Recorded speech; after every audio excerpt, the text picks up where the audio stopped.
The Weed of the Week is brought to you by Mandaco. For lower costs and higher production, Mandaco leads with versatility unmatched. Twister is the vertical tillage unit for no-till as well as conventional tillage. See your Mandaco dealer. Visit northcountrymarketing.biz or call 877-915-8790.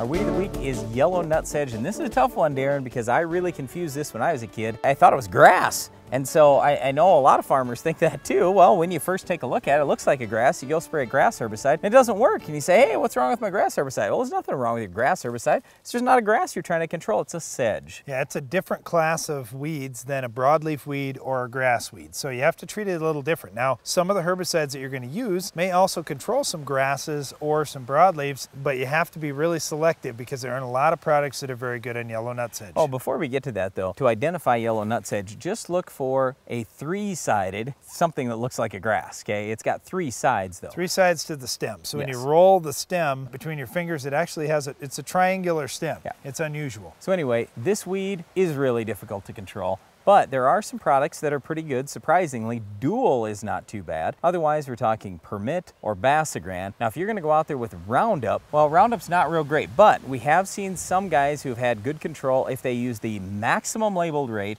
and the minimum amount of water that you can possibly legally use. Do that because then you have very concentrated droplets. This yellow nutsedge, it's got waxy leaves, so it's hard to stick any product on there. Well, it's mainly found in low areas of the field, so improving your drainage is a great way to keep yellow nutsedge out. And tillage works as well. You can certainly do some tillage through those areas. That'll hold it back. It won't completely wipe it out. But improve your drainage, use the herbicides Brian talked about, or if you need more advice, just check out our Ag PhD Field Guide app. We've got more tips on controlling yellow nutsedge. Yeah, and that's available for iPhones and I think iPads now too, right, Darren? Very good, Brian. Well, that's all the time we have for our Weed of the Week, but stay tuned. Iron Talk is coming up next.